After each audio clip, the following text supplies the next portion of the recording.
a todos vem chamar.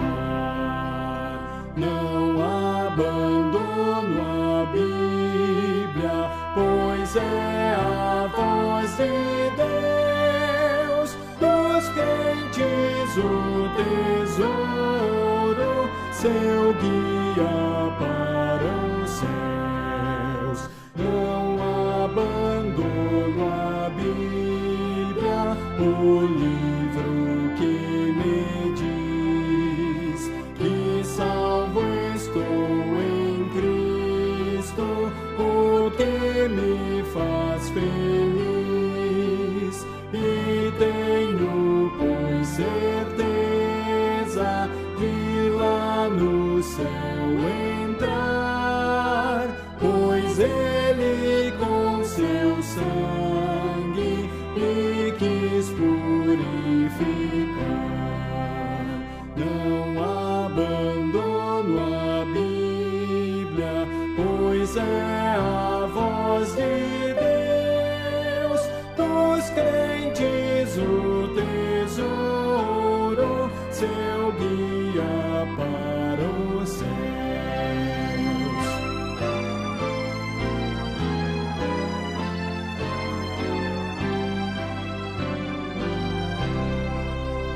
Não abandono a Bíblia, eu sempre afirmarei. Quem dera ser ouvido por toda a ímpia grei, que saiba todo mundo que a cristandade tem a fé robusta e pura que pela Bíblia vem. Não abandono a Bíblia, pois é a voz de Deus, dos crentes o tesouro, seu guia para os céus. Boa noite, irmãos. A graça e a paz do Senhor. Estamos mais uma vez aqui nesse dia do nosso estudo bíblico. Continuamos ainda em período de confinamento, mas sustentados pela graça do Senhor nosso Deus. Lembrando que deve ser motivo das nossas orações o nosso retorno a congregar, nosso retorno a estarmos juntos aqui.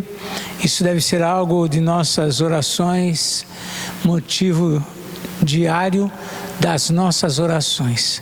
Precisamos muito estar juntos, isso é algo que enche o nosso coração, é algo que nos alimenta, é algo que nos abençoa. Mas nós vamos nos preparar para o estudo desta noite, vamos orar a Deus e pedir que o Senhor nos direcione, o Senhor nos use para ministrar o ensino da Sua Palavra.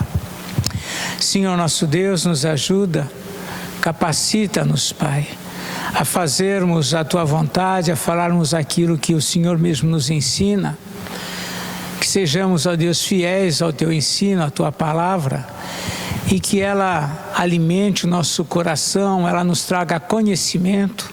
Precisamos aprender mais do Teu ensino, Pai. Há tanto, ó Deus, que aprender.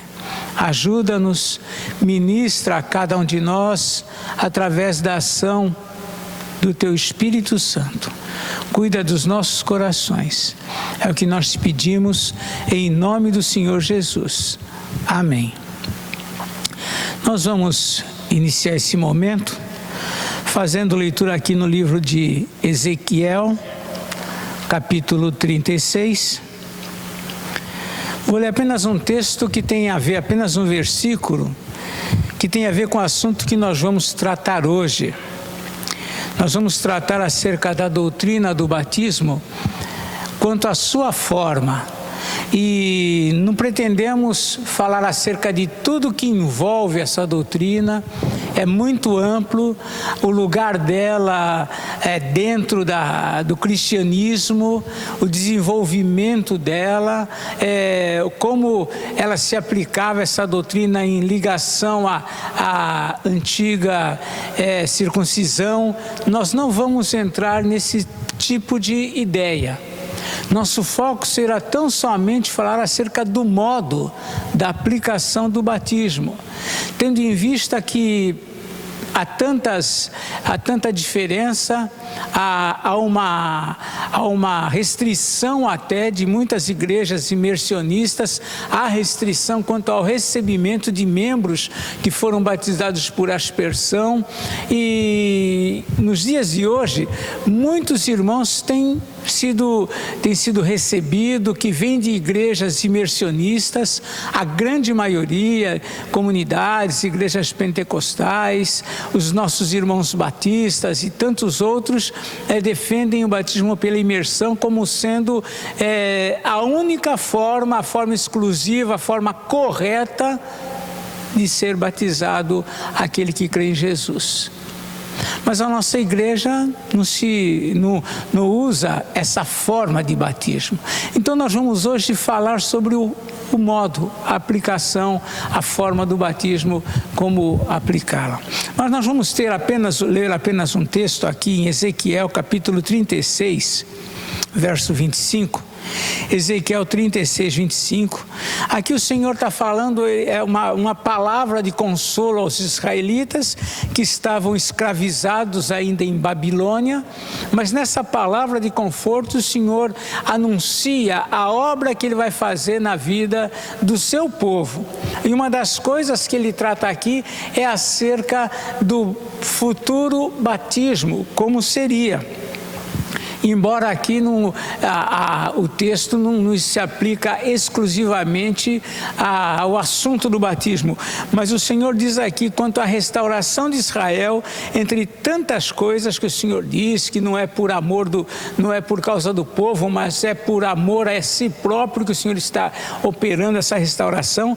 E aqui no verso 25 ele diz: então, naqueles dias futuros, ele está se referindo, então aspergirei água pura sobre vós e ficareis purificados. De todas as vossas imundícias e de todos os vossos ídolos vos purificarei. Então o Senhor está anunciando que futuramente a forma como Ele vai aplicar essa purificação será através da aspersão de água pura. Mas nós vamos falar sobre isto. Batismo.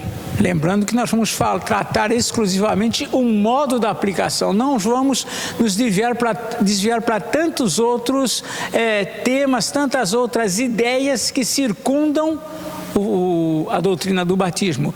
Vamos tratar exclusivamente o modo. Muito bem, batismo é um sacramento, é um dos sacramentos, trata-se aqui de uma ordenança de Jesus.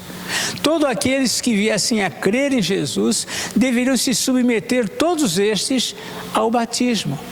E, em seguida, participação da ceia do Senhor, que é um outro sacramento, e as igrejas reformadas têm apenas esses dois como sacramentos, batismo e ceia do Senhor. Muito bem.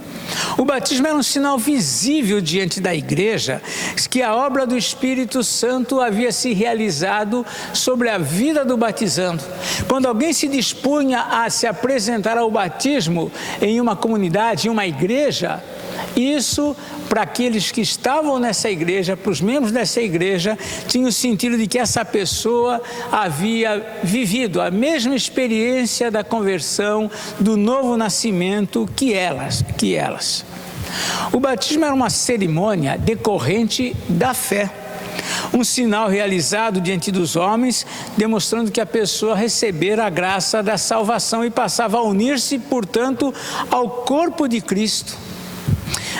Contudo, a evangelização e o discipulado dessa pessoa deveria preceder o batismo.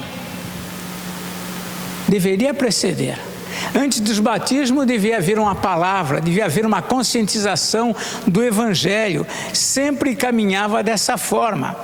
Em Mateus, no Evangelho de Mateus, capítulo 28, versículo 19, nós vemos essa sequência, essa ordem aqui, quando Jesus comissiona os seus discípulos com respeito à evangelização.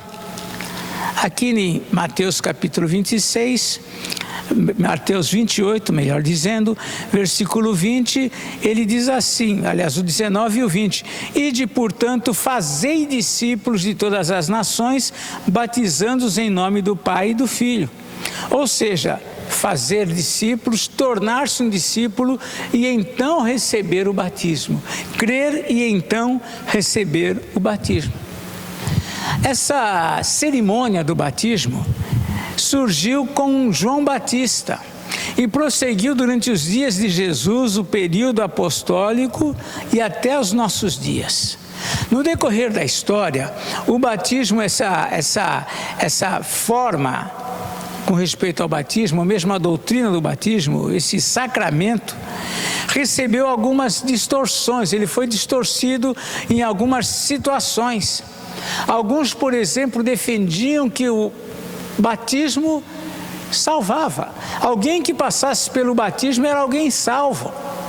Então a igreja conclamava a todos a serem batizados, a fazerem parte da igreja, e o batismo assegurava, na visão destes, a salvação daqueles que se submetiam. Aqueles que submetiam tinham os seus pecados lavados, purificados, porque era isso que o batismo simbolizava. E muitos, conduzidos por esses pensamentos, por essa ideia de que o batismo salvava, muitas vezes postergavam o batismo, sua submissão ao batismo, até o final das suas vidas, o máximo possível. Porque eles entendiam que eles, após o batismo, não deveriam contaminar-se mais. Então, o ideal para eles era que eles se batizassem bem já à beira da morte. Isso lhes assegurava a tranquilidade de que eles foram perdoados e não voltaram, digamos, a se contaminar. A Igreja Romana, ela defende, por exemplo, que todos os batizados são salvos. Eles creem que todos aqueles que fazem parte da Igreja Romana, eles creem que eles são salvos, ou seja, ou mediante mesmo o purgatório, de alguma maneira, mas todos aqueles que são batizados são salvos. E aqueles que não eram batizados eram considerados pagãos, não tinham salvação, não tinham vida espiritual. Então ela, de certa forma, se sentia ou se denominava a detentora do meio de salvação. Mas, na verdade, o batismo é um símbolo da lavagem ou purificação dos pecados. Ele é um símbolo. Ou seja, não há nesta cerimônia o poder real de purificação de pecados. Se a simples sujeição à cerimônia, ao batismo, purificasse alguém dos seus pecados, então nós faríamos isso com tantos que nós conhecemos. Porque sabendo na nossa consciência dessa forma, que se eles apenas fossem batizados, a salvação deles estava assegurada. Esse era o pensamento. Mas a palavra de Deus é muito clara ao dizer que o homem é salvo exclusivamente pela sua fé em Jesus. Porque é Jesus quem perdoa os pecados. É Jesus quem nos perdoa, quem nos purifica. O batismo é decorrente da fé. E todo aquele que crê deve submeter-se a ele. Mas essa não é uma condição sine qua non, ou seja, indispensável para a salvação. Não é porque alguém é batizado que é salvo. E não é porque alguém não foi batizado que não é salvo. Mas isso não quer dizer que é uma opção do homem. Todos os que creem devem ser batizados. Mas há circunstâncias. Poderíamos nos lembrar aqui do ladrão crucificado também ao lado de Jesus. Esse homem não foi batizado. Se o batismo fosse uma condição indispensável, Jesus ia ter que dizer para ele: olha, infelizmente, na condição que você está, não poderá ser recebido no meu reino. No entanto, Jesus afirmou para ele que naquele mesmo dia estaria ele com Jesus no paraíso. Por quê? Porque ele creu em Jesus. Então o batismo, ele é decorrente, ele é uma expressão de que essa fé aconteceu no coração do homem. Muito bem, então essa é uma introdução. A controvérsia do batismo, como dissemos, é uma doutrina importante, e ela sofreu, no decorrer da história, ela sofreu muitas situações, muitas controvérsias aconteceram com respeito ao batismo, e vamos dizer aqui, a princípio, no nosso foco de hoje, ao seu modo, ao modo da sua aplicação. Isso teve início por volta do século XVI, XVII, quando surge o movimento anabatista, que surge no século XVI. Segundo esse movimento, as crianças não deveriam ser batizadas antes da idade da razão. Surgiu esse movimento. De repente, alguém teve a ideia de que as crianças não deveriam ser batizadas, uma vez que elas ainda não têm como professar uma fé em Jesus. E isso, nós vemos que o fato de surgir essa doutrina, isso indica que até então as crianças eram batizadas. Não faria sentido surgir um movimento anabatista se as crianças não eram batizadas até então. E isso por volta do século XVI, 1500, 1600 anos após a vinda de Jesus. As crianças até então era tida por toda a cristandade, era tido como participante e recebiam o batismo na infância. Mas dentro desse movimento anabatista surge esse movimento defendendo que as crianças não deveriam ser batizadas até que chegassem a uma idade em que elas pudessem, de consciência, confessar a Jesus. Nesse período surgem as igrejas batistas também, anabatistas contra o batismo, e aí surge então as igrejas, o movimento batista. E as igrejas desses surgimentos passaram a defender não somente o não batizar as crianças, começaram a defender não somente que as crianças não deveriam ser batizadas, mas também passaram a defender que o batismo correto é o batismo por imersão. Surge também nesse período. E as controvérsias geradas por esse movimento, naquele contexto, acabou gerando conflitos de tal dimensão que haviam de fato guerras, mortes, em defesa daquilo que cada parte julgava ser o correto, ser o certo. A morte, chegou até a morte, toda a defesa por conta dessas ideias.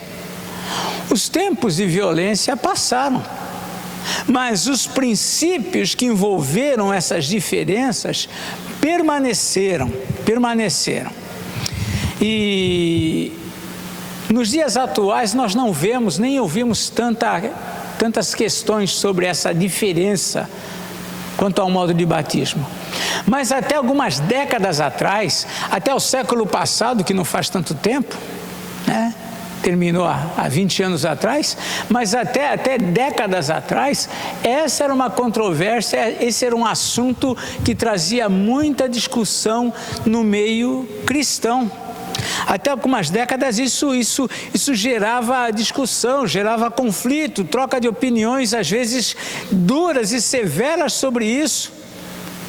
Mas talvez por surgir tantas outras doutrinas diferentes, tantos outros segmentos, este assunto acabou ficando, digamos, num segundo plano. Contudo, ele não é esquecido. Basta alguém que foi batizado numa igreja presbiteriana, por exemplo, aspersão é a forma, e ele então pede uma transferência para uma igreja que batiza por imersão, e então essa controvérsia, esses princípios acabam se aflorando. E o que ocorre é que muitos são forçados pelas situações, às vezes, eles são forçados por essas igrejas, ou estimulados por essas igrejas a se batizarem novamente, ou então eles não se tornarão membros dessas igrejas. Eles são compelidos, ou eles se submetem a um segundo batismo, o batismo da imersão, ou então eles não são aceitos como membros. E isso é uma coisa muito severa. Nós tivemos irmãos aqui com mais de 80 anos que foram transferidos para uma cidade do interior, e depois de alguns meses eles me ligaram que estavam muito tristes porque a igreja que tinha perto da casa deles era uma igreja imersionista, e quando eles chegaram lá e se dispuseram a frequentar, ser membros, eram pessoas fiéis, queriam ainda no final das suas vidas servir naquela igreja, congregar naquela igreja.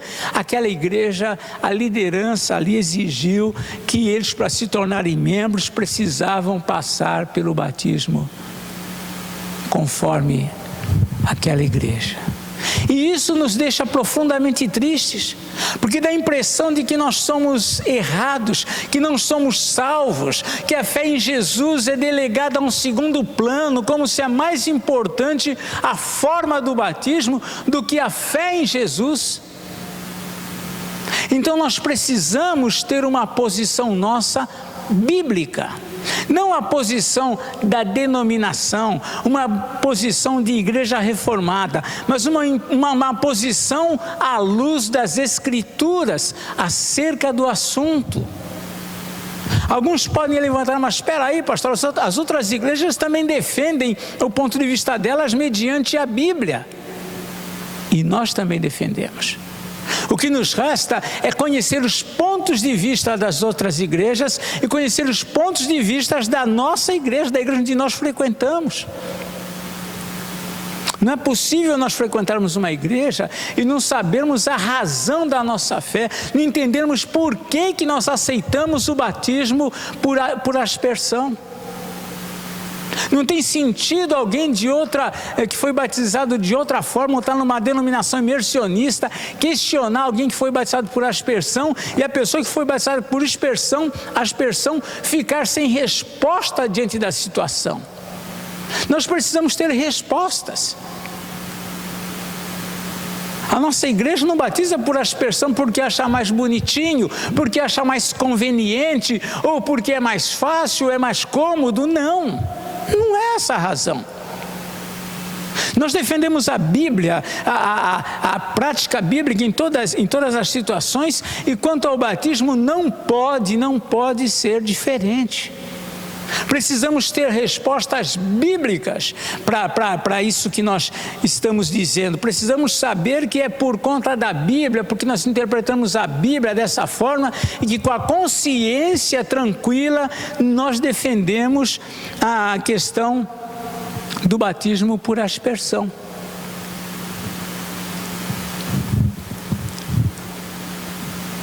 Então nós precisamos ter consciência da nossa forma de batismo. Por que nós somos batizados dessa forma? Por que não somos imersionistas? Se tantos outros são, talvez uma grande maioria seja. Nós precisamos ter respostas para isso. Essas igrejas desconsideram um batismo diferente do seu. Colocam o batismo acima da fé em Jesus. Isso soa como se, para ser salvo, o crente precisasse não somente crer em Jesus, mas tem que crer em Jesus e ser batizado por imersão.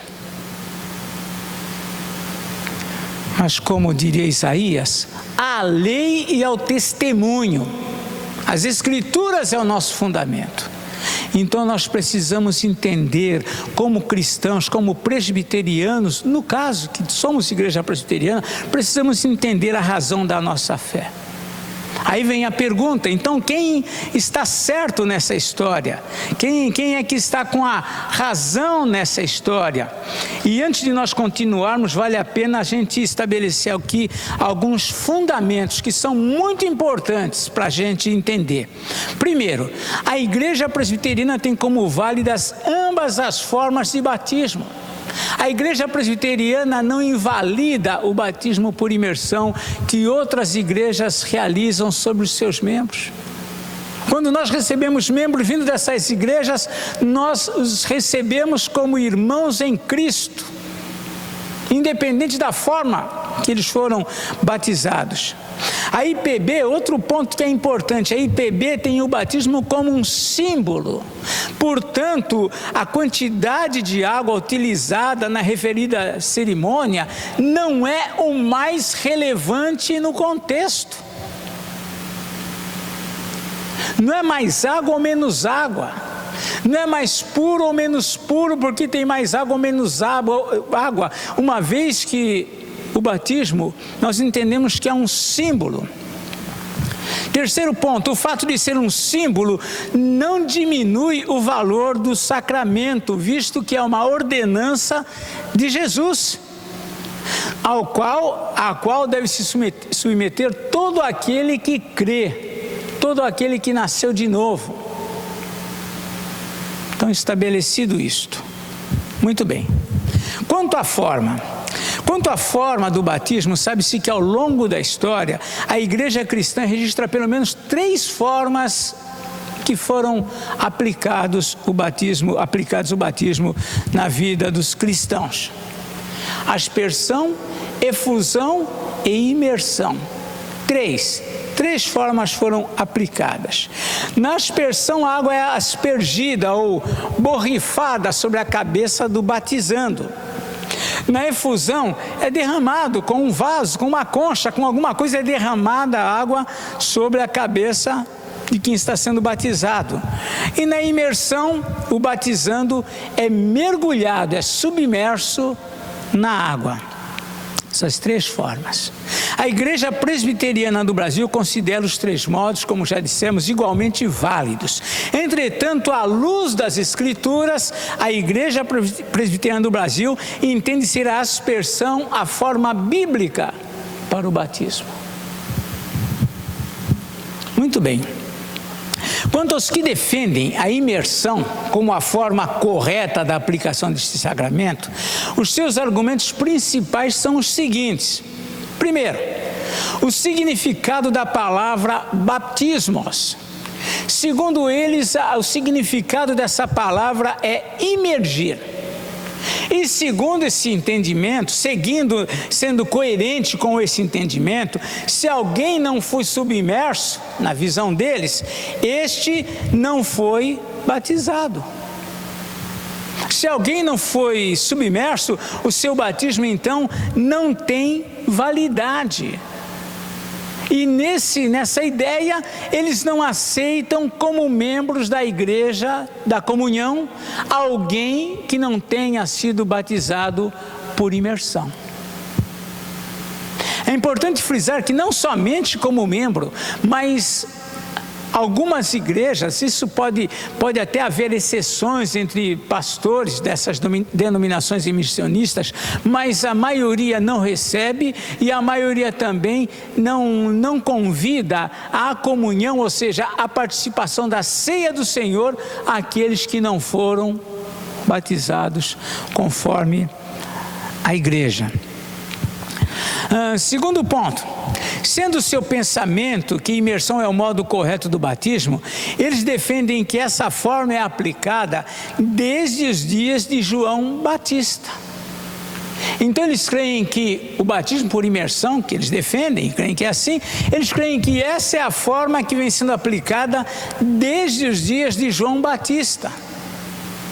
Que sempre foi assim, é o ponto de vista deles.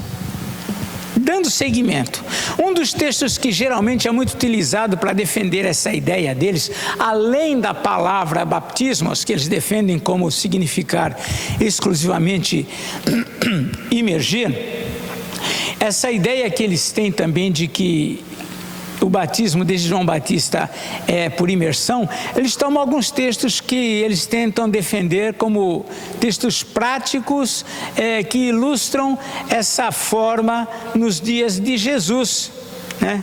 Um dos textos que eles têm, por exemplo, como certo para isso, se encontra lá em Mateus 3,16, né? eles tomam, por exemplo, esse versículo para dizer, está vendo? Jesus foi submerso. Jesus foi batizado por imersão. Esse texto de Mateus 3,16 diz o seguinte: batizado Jesus, saiu logo da água e eis que se lhe abriram os céus e vai daí para frente. Mas a gente destaca o seguinte, quando se destaca essa ideia, Jesus saiu logo da água, o que eles interpretam disso? Olha, Jesus saiu da água, ele estava submerso. Essa é a ideia. E muitos até falam sobre o batismo nas águas. Ah, você foi batizado nas águas? Eles podem perguntar para alguém, e alguém que não tem conhecimento ficar embaraçado. Então eles defendem textos como esses para dizer Jesus saiu da água, então ele foi submerso. Em coerência com esse pensamento, os que foram batizados por aspersão somente são recebidos por eles como membros se se submeterem ao batismo por imersão. Apenas uma observação, são raras as exceções dos pastores imersionistas que respeitam os que foram batizados por aspersão e os recebem como membros nas suas igrejas sem impor um novo batismo. Existem esses pastores, mas são a exceção. Muito bem. Sobre o argumento número 1, o sentido da palavra grega baptismos, que eles defendem, olha, tem que ser batizado por imersão, porque é isso que significa o batismo. Se não foi imerso, então não houve batismo. Essa é a ideia deles. É verdade que a palavra batismos tem o sentido de imergir. Contudo, este não é o único sentido dessa palavra, como defendem os imersionistas. Então nós precisamos agora ir à Bíblia para tratar este assunto. Muito bem. Um argumento bíblico. Começando aqui pela Septuaginta. Aqueles que são estudiosos das Escrituras ou da fé cristã, certamente já ouviram falar na Septuaginta. Talvez um bom grupo não conheça, mas aqueles mais antigos, mais conhecedores conhecem a Septuaginta. O que é a Septuaginta? É chamada a versão dos 70. Por quê? Porque por volta do ano 285, um dos imperadores, Ptolomeu, que era um amante dos livros, ele amava livros. A Biblioteca de Alexandria, uma das mais famosas do mundo, teve início com ele. Ele deu início a essa biblioteca. E ele, na sua biblioteca, ele tinha todos os tipos de livros, mas não tinha o livro dos judeus. Uma vez que é 285 a.C., trata-se aqui do Antigo Testamento, as Escrituras do Antigo Testamento. Ele não tinha. O que ele fez?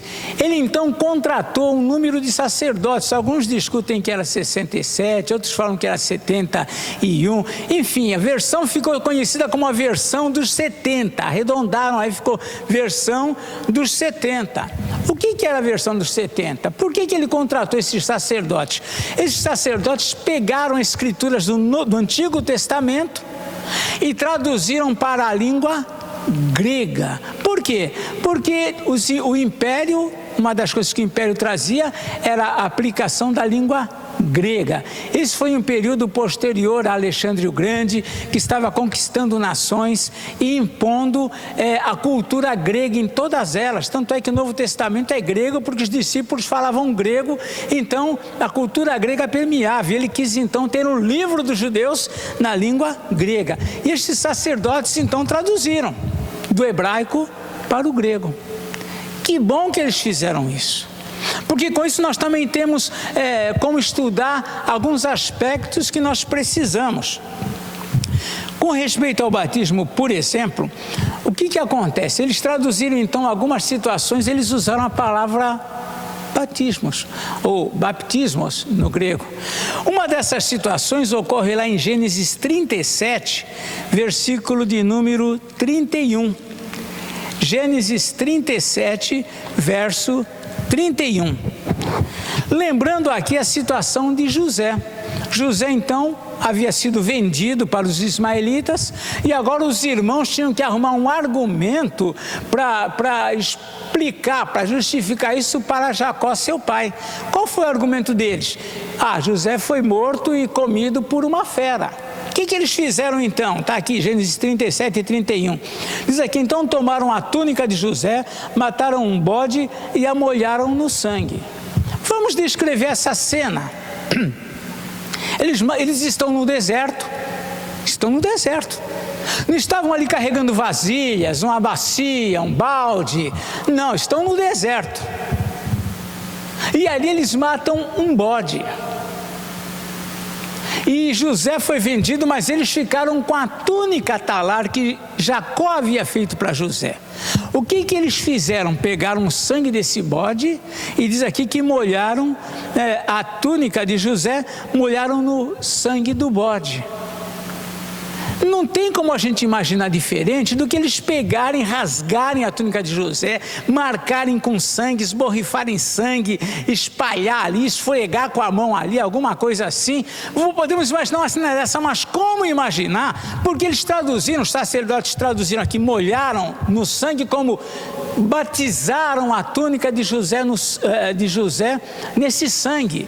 Como imaginar a túnica talar de José de mangas compridas, que não era um tecido fino como o nosso, que era um tecido feito à mão, com pelos de cabra, etc. Como imaginar uma túnica dessa sendo imersa no sangue de um bode no deserto? E nem era essa a ideia que a gente pode pensar, para eles apresentarem uma túnica rasgada, estraçalhada lá, para o seu pai. Facilmente nós imaginamos, eles esfregaram sangue naquela túnica, mancharam ela com túnica, mas não submergiram essa túnica no sangue de um bode. Nem que eles drenassem ali, o sangue ia ter sangue suficiente, nem numa vasilha para imergir essa túnica. Mas a palavra usada para isso é baptismos, traduzida pelos sacerdotes.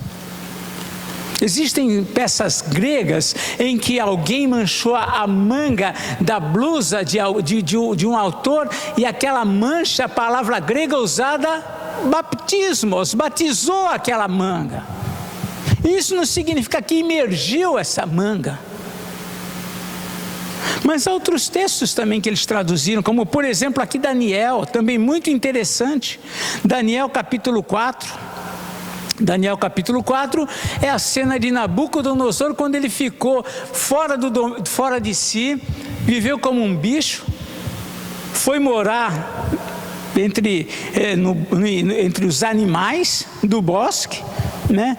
E diz aqui em Daniel capítulo 4, versículo 33, diz assim sobre Nabucodonosor: no mesmo instante se cumpriu a palavra sobre Nabucodonosor, e foi expulso de entre os homens, e passou a comer erva como bois, o seu corpo foi molhado do orvalho do céu. Dá para imaginar que palavra recebeu aqui, foi traduzida como batismos? Esse molhar do orvalho que caiu sobre ele, essas gotículas, os sacerdotes traduziram como ele foi batizado do orvalho do céu. Como interpretar, uma imersão nesse contexto? É mais fácil você interpretar a aspersão, mas não o batismo, não o batismo por imersão numa situação como essa.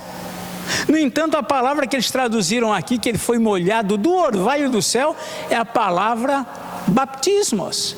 Que bom que os sacerdotes judeus, a pedido de Ptolomeu, traduziram a Bíblia para a gente ter exemplos como esse, para ver a noção, o significado de batismo não é exclusivamente imergir, como defendem os imersionistas. No Novo Testamento nós também encontramos situações que fica difícil imaginarmos a imersão. Aqui, por exemplo, no Evangelho de Marcos, capítulo 7. Marcos, capítulo 7, versículo 4.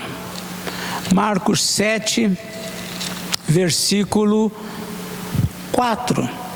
Aqui é uma situação em que nós conhecemos bem, devemos conhecer bem, quando surgiu aquela situação dos fariseus, dos religiosos, acusarem os discípulos de não lavarem as mãos antes de comer. Jesus vem descrevendo aqui algumas situações disso, que era costume deles, etc. Eles não comiam o pão com as mãos impuras, isto é, por lavar. Aí no versículo 4 registra-se o seguinte, sobre essa ideia deles: quando voltam da praça, não comem sem se aspergirem. E há muitas outras coisas que receberam para observar, como a lavagem de copos, jarros e vasos de metal, e aí vem entre colchetes, camas. Lembrando primeiro que já os evangelhos foram escritos na língua grega. Lembrando, óbvio, que aqui, como a lavagem de copos, jarros, vasos de metal e camas, foi usada a palavra baptismos. Você talvez entenda, batizar um copo, imergir, se é que a pessoa tem uma pia. Se a água cai, já fica essa questão da imersão. Jarros e vasos de metal, e aí o escritor aqui, o escriba, que copiou essa carta posteriormente, por isso que está entre colchetes, escreveu em camas. Por quê? Porque fazia parte da cultura deles, eles também batizarem, eles lavarem, eles aspergirem camas. Como nós vamos imaginar agora a lavagem ou o batismo de uma cama por imersão? Como nós podemos imaginar isso? Podemos imaginar essa cama sendo purificada, que havia muito nos ritos judaicos, havia muito da purificação simbólica da água, de usar uma água para limpar, esborrifava sobre uma coisa ali a água e passava um tecido, então, e passava um sopo, alguma coisa para secar, mas fazendo uma lavagem nesse sentido. Podemos imaginar isso sendo aplicado a camas, mas não batizar uma cama no sentido de imergi-la. Como? Não tem sentido. Nessa palavra que foi acrescida aqui é muito interessante. Esse escriba, por isso que ele colocou entre colchetes, para que quem fosse ler depois entendessem que esse é um acréscimo, mas não é um acréscimo que foge à cultura e prática daquele povo. Porque foi perto daqueles dias mesmo que essa pessoa, que esse escriba fez essa tradução. E camas. Como imergir uma cama? Não dá para nós entendermos. Outra passagem ainda no Novo Testamento, 1 Coríntios capítulo 10, versos 1 e 2. 1 Coríntios capítulo 10, versos 1 e 2.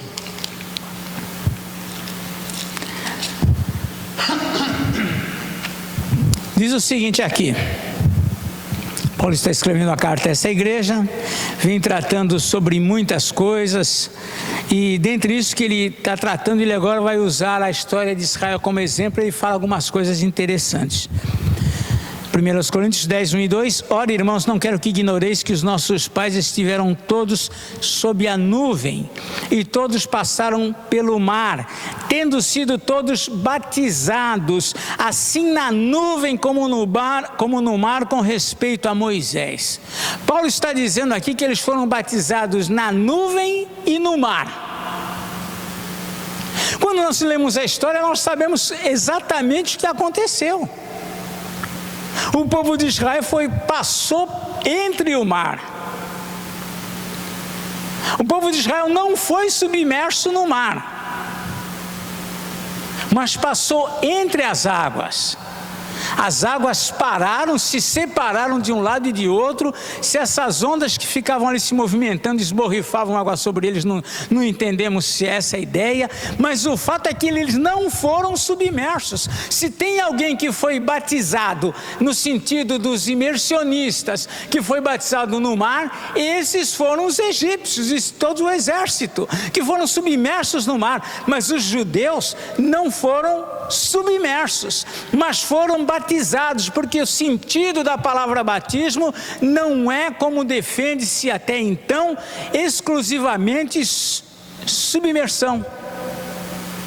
Não é esse sentido. Tendo sido todos batizados assim na nuvem como no mar, com respeito a Moisés. Como imaginar os judeus imersos no mar? Não dá para imaginar. Não foi essa a realidade. Os imersos foram os egípcios. Logo, não é possível defender que a palavra baptismos tem o significado exclusivo de imergir, como os imersionistas defendem. Mas existem outros contextos bíblicos a serem considerados seriamente. Por exemplo, contexto para a gente avaliar. Jerusalém situava-se no Monte Sião. Era um monte. Os rios correm nos vales. Jerusalém não tinha rios. Quando se fala do Jordão, o Jordão ficava na planície. Mas Jerusalém ficava no Monte Sião, em lugar alto, era uma cidade fortaleza. Os rios não estavam lá. Porém, o livro de Atos registra o batismo de 3.000 pessoas, 3.000 convertidos, após a pregação de Pedro. Pergunta-se, como seria possível aos apóstolos batizar por imersão 3.000 pessoas num só dia? Não há como calcular isso. Os 12 estavam à frente, que nesse contexto eram 11, porque Judas já havia se suicidado.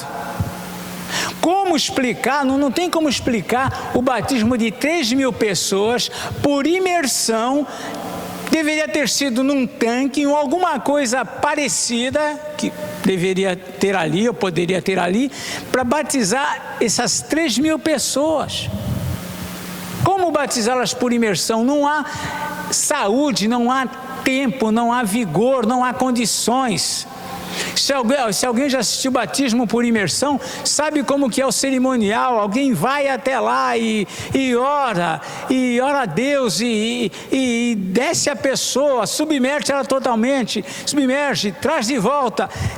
Não há como racionalmente compreender o batismo de 3.000 pessoas num só dia pelos 11 discípulos. É algo para nós pensarmos.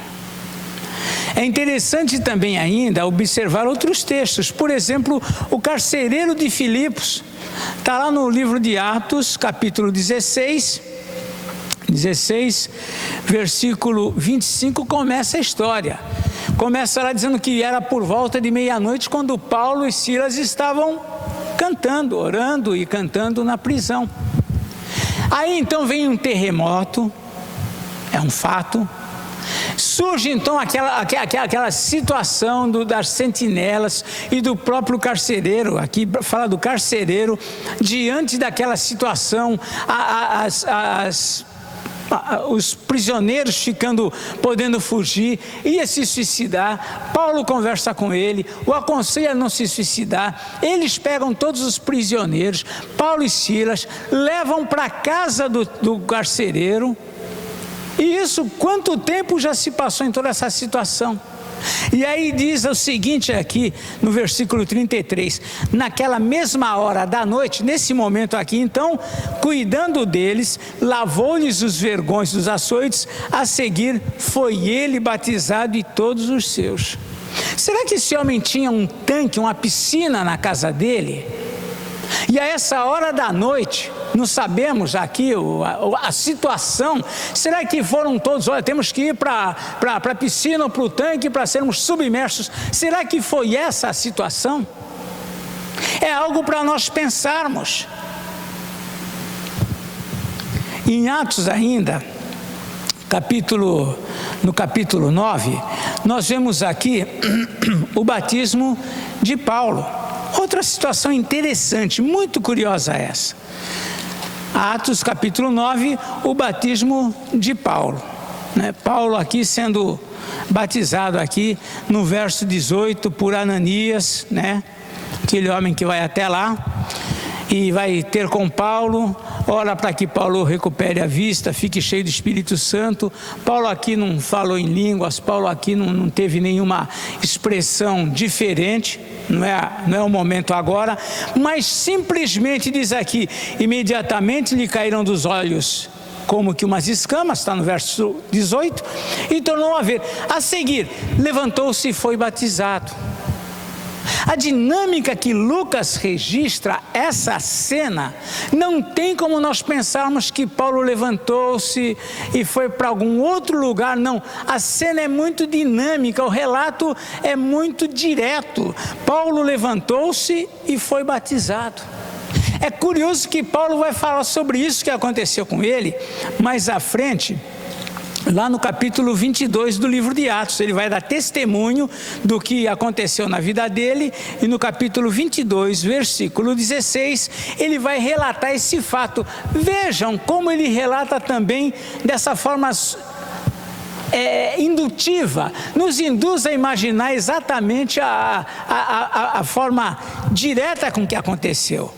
Ele está dizendo aqui no versículo 15, ele está recebendo as palavras aqui de Ananias, que começa lá no verso 13. Verso 13 diz assim, lá no meio do verso, do capítulo 22 de Atos: Saulo, irmão, recebe novamente a vista. Nesta mesma hora recobrei a vista e olhei para ele. Então ele disse: o Deus de nossos pais de antemão te escolheu para conheceres a sua vontade, veres o justo e ouvires uma voz da sua própria boca, porque terás de ser sua testemunha diante de todos os homens das coisas que tens visto e ouvido.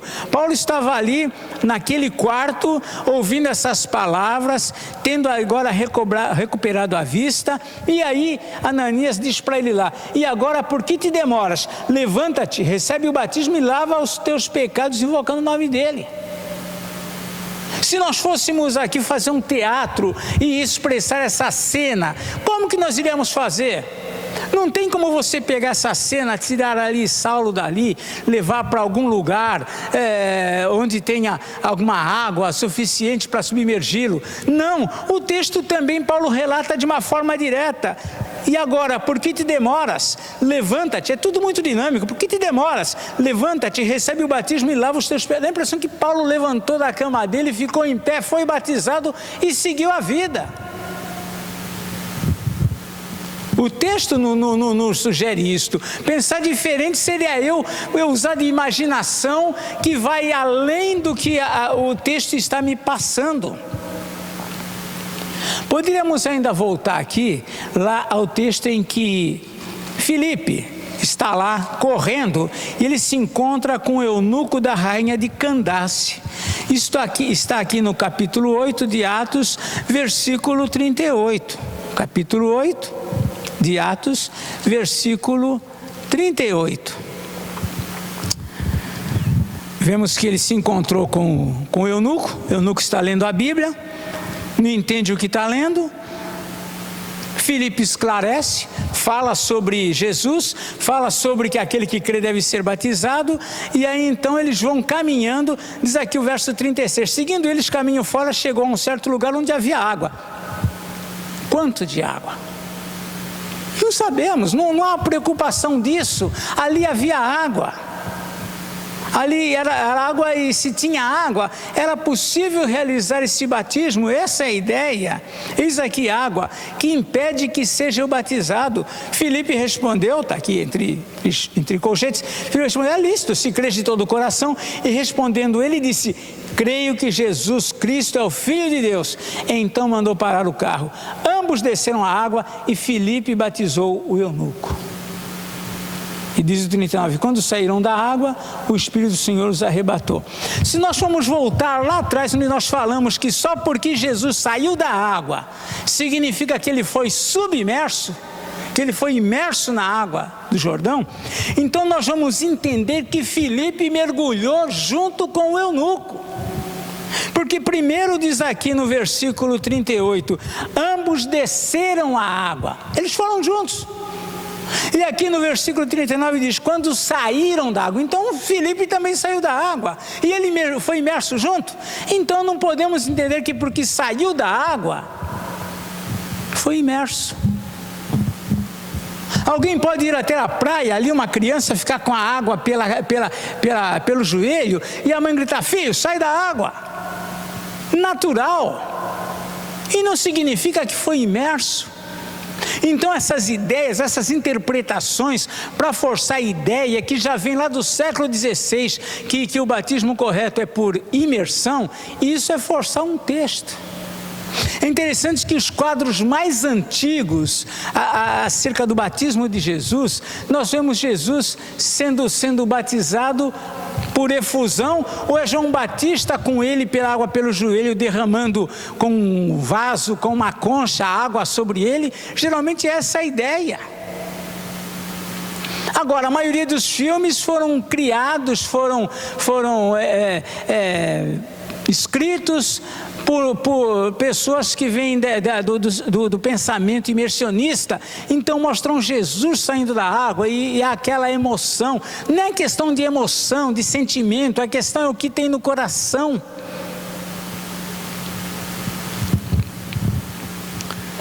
Eles saíram da água, e não significa, de forma, ninguém entenderia aqui que Filipe mergulhou, mas ele saiu da água também. Por que dizer que Jesus saiu da água e logo ele foi submerso? Então há muitas coisas, muitos textos que nos mostram que interpretar o batismo como sendo por imersão, a forma correta, seria ir além daquilo que o texto passa. Uma outra coisa importante, isso é histórico, e não tem como a gente fugir da história. A Igreja Romana, com todas as dificuldades que teve, com todos os desvios que a Igreja Romana teve, nunca ela foi acusada de mudar a forma do batismo. E a Igreja Romana nunca batizou, ela que com os desvios, teve os desvios, mas veio desde lá do período apostólico. Ela nunca batizou de outra forma a não ser por aspersão ou por efusão, como algumas vezes é derramado um pouco de água com um pequeno vaso, alguma coisa sobre a cabeça do batizando. Ela nunca mudou essa forma. E isso não tem como fugir, é um argumento histórico da situação do batismo. Nos séculos XVI e XVII é que houve uma ideia de mudança, como tantas mudanças têm surgido e vão surgir ainda. Mas nós precisamos estar atentos. Nós sabemos que a nossa igreja, a IPB, não tem restrição quanto a receber membros batizados por imersão, não temos dificuldade nenhuma. Mas nós temos razões bíblicas, sim, para batizar por aspersão. E não é razões sem fundamento. Nós entendemos que essa é a forma bíblica de se exercer o batismo. Nós estamos vivendo nos tempos atuais muita coisa virtual, online. E até os sacramentos, eu digo sacramentos porque já há até situações de batismos online.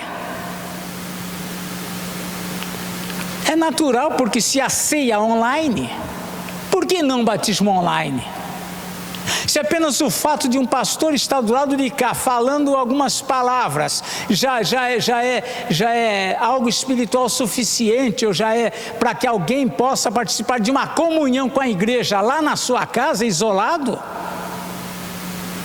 Se entendem que isso é possível, por que não um batismo online, como já tem passado aí pela internet algumas situações como essas? Nós como igreja, nós não entendemos dessa forma. Mas são igrejas presbiterianas. Isso não muda o nosso pensamento, a lei é o testemunho. Tem certas coisas que não é preciso inovar, não é preciso mudar. Para que mexer em alguma coisa que está sendo realizada com a mesma reverência, da mesma forma há tantos séculos? É verdade que muitas coisas mudam, é verdade que a tecnologia vai trazendo outros artefatos para serem usados, mas nós precisamos ter limites nessas coisas. Ceia do Senhor, batismo, são sacramentos, é algo que envolve a igreja, é algo que deve ser tratado com reverência. Não significa também que alguém está lá na casa e não tem reverência e quem está aqui na igreja tem reverência, não é defender isso. Mas tem certas coisas que não é necessário mexer, não é necessário inovar, e que as inovações sempre trazem um risco. Para que expor um risco a algo que diz respeito aos sacramentos da igreja? Se nós estamos no momento impossibilitados de participar da ceia do Senhor, estamos impossibilitados. Batismos, também estamos impossibilitados de realizar os batismos na igreja, no caso. Isso é por um período, graças ao Senhor é por um período, não é algo definitivo. Não é algo que nós temos que arrumar que possamos dizer, temos que arrumar uma forma porque não vai haver mais a antiga. Não, não é isso.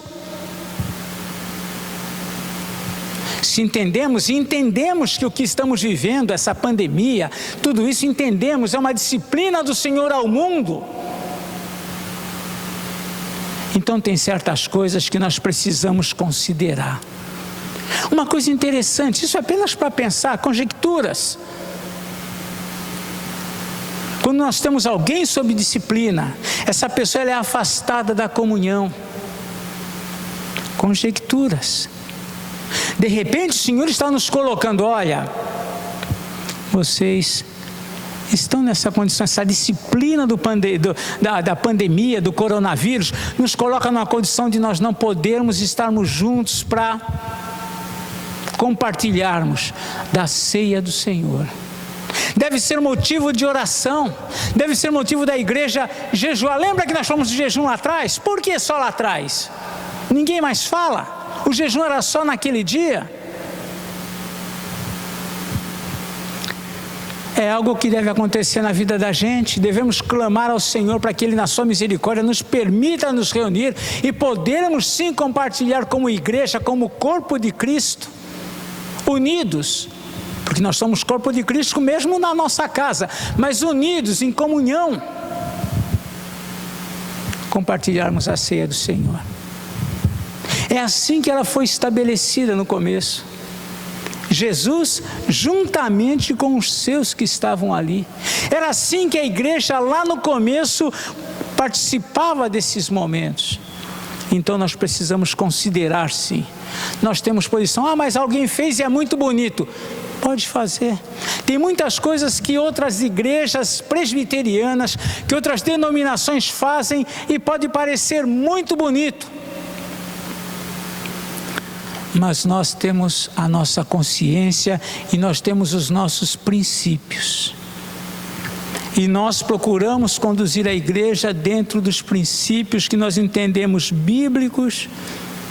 Não somos melhores que igreja nenhuma, não somos melhores que ninguém, talvez pelo contrário, sejamos muito piores em tantas áreas, mas nesse parecer, nós entendemos que esse é o momento da igreja ficar com seus membros confinada, orando e esperando, anelando, clamando para que nós possamos estar juntos e juntos sim desfrutarmos da ceia do Senhor com alegria.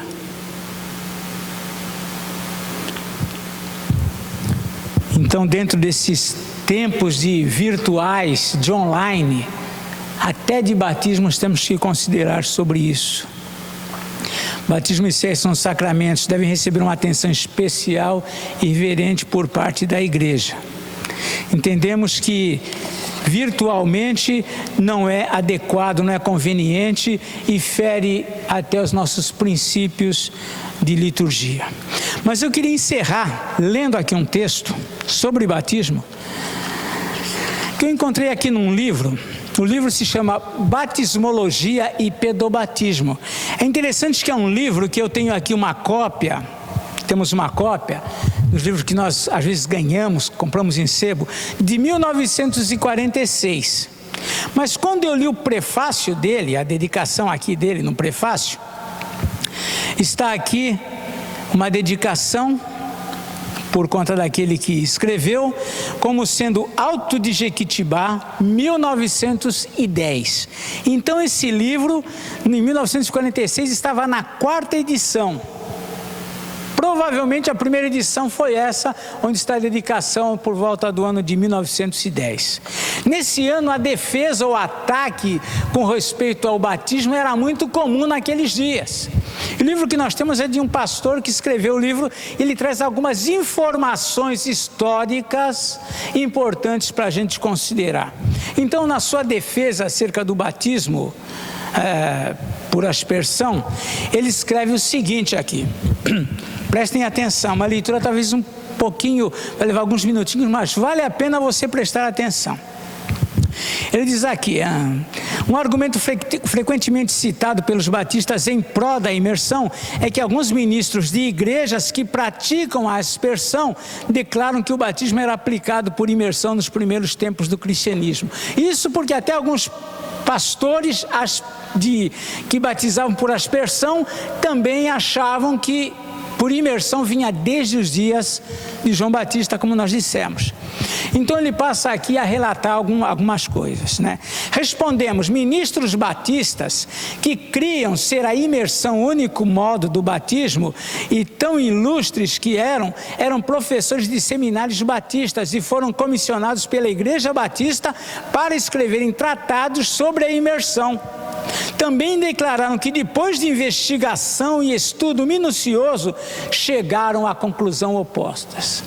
Então, pastores batistas, estudiosos, chegaram à conclusão de que não era por imersão que se batizava nos tempos mais antigos.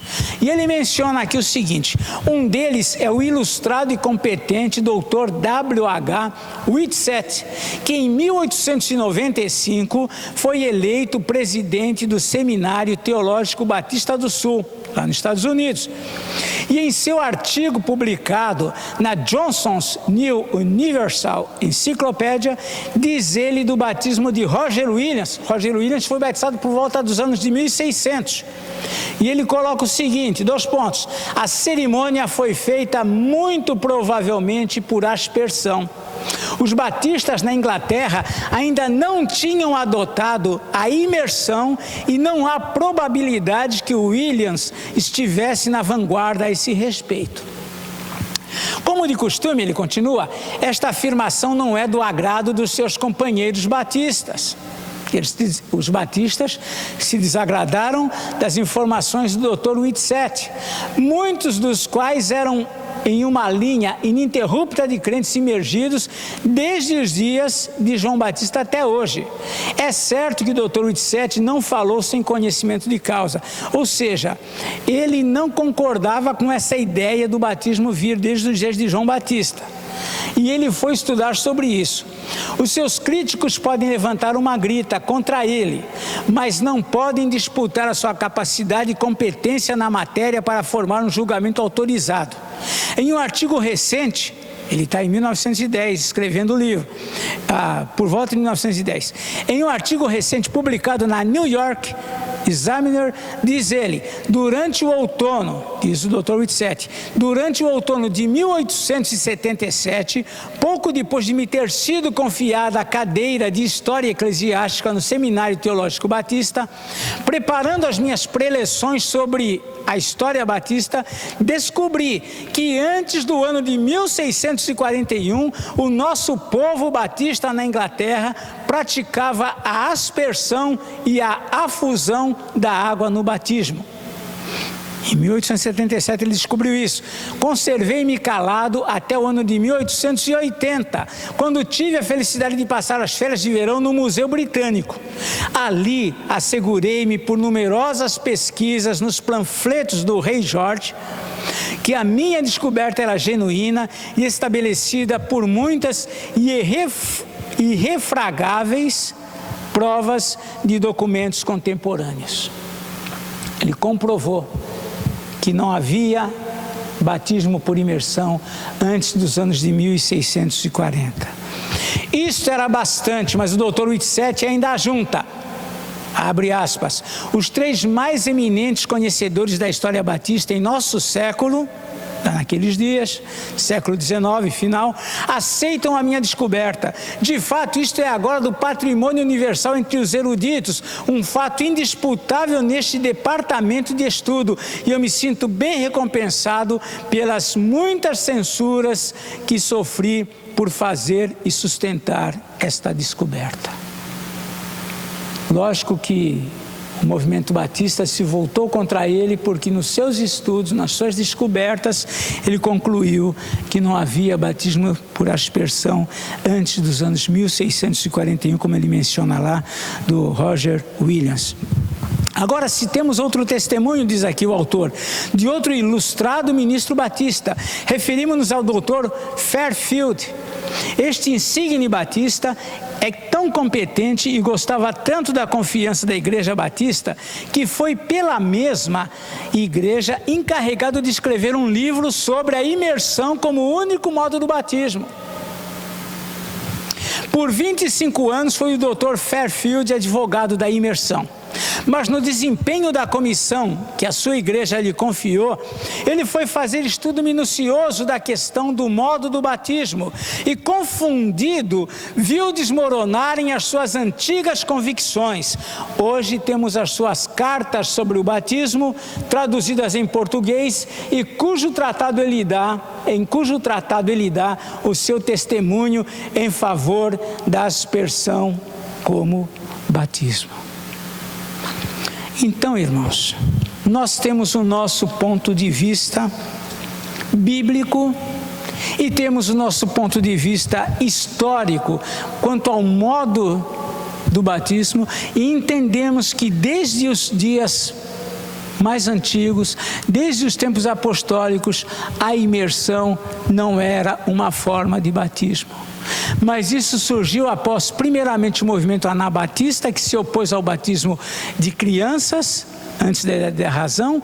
Surge o movimento batista, que acrescenta aí também a forma correta de batismo. Então, irmãos, são informações importantes para a nossa fé. Nós não podemos pensar, não podemos nos acomodar sem entender a razão da nossa fé. Nós, como dissemos, não temos dificuldade nenhuma quanto à forma de batismo usada por outras igrejas. Para nós, são irmãos, porque creem em Jesus Cristo, e não criamos nenhum entrave quanto à membresia. Mas nós não podemos perder de vista que nós temos razões bíblicas, fiéis, históricas, de peso, para defendermos que a nossa forma de batismo. Que os irmãos possam aplicar isto à vida. Com certeza, muito mais a que se falar sobre este assunto, muitos outros aspectos que eu não adentrei, muitas outras nuances da doutrina que eu não adentrei, procurei me atentar e falar um pouco, apenas um pouco, sobre o modo ou a forma do batismo. Que Deus nos ajude, que Deus nos dê sabedoria, nos dê discernimento, humildade, para ouvirmos estas coisas, lermos, procurarmos nos inteirar disto, procurarmos saber por que eu creio dessa forma, por que a minha igreja age dessa forma, termos respostas claras, bíblicas, que de fato nos dê base para sustentar aquilo que nós cremos. A forma do batismo não é o que salva. O que nós estamos tratando é apenas um estudo, conhecimento. Que Deus nos abençoe, nos ajude, nos dê graça e continue nos ensinando. Temos muito a aprender e deve ser esse o nosso objetivo nas reuniões de quartas-feiras, estudo bíblico, é aprender acerca da palavra de Deus. Que Que Deus os abençoe. Continue orando pela igreja, pela liderança da igreja. Que Deus nos dê graça e força para estarmos aqui. Parece algo simples, mas Deus sabe como envolve um desgaste, um esforço para nós estarmos aqui preparando esse momento para passar, para chegar até vocês. Que Deus os abençoe. Vamos mais uma vez orar? Senhor nosso Deus, nos ajuda, Pai, a aplicarmos estas coisas às nossas vidas. Nós sabemos que conhecer a Tua Palavra é um dever de todo que crê. E nós precisamos mais e mais conhecer. Que o Senhor nos ajude, Pai. Dá sabedoria ao Teu povo, à liderança da igreja, aos pastores, aos professores, aos presbíteros, diáconos, aos membros desta igreja. Tua palavra nos exorta a conhecermos e continuar conhecendo ao Senhor, Pai. Nos ajuda, Pai, a entendermos estas coisas. Esclarece para cada um de nós o Teu ensino. É o que nós te pedimos em nome de Jesus. Amém. Que Deus abençoe os irmãos. Continuemos orando, clamando a Deus para que possamos estar tempo mais breve, estarmos juntos na igreja. Alguns têm me perguntado, e aí, pastora, quando a igreja vai retornar, se reunir? Não temos resposta. Nós estamos sujeitos ao contexto, do vírus. Precisamos tomar cuidado, orar pela igreja, orar pelos irmãos e nos submeter à questão da saúde pública, essas autoridades da saúde pública, autoridades da cidade, e nós estamos aguardando o momento em que poderemos nos reunir como igreja. Que Deus abençoe os irmãos e orem por isto. Amém.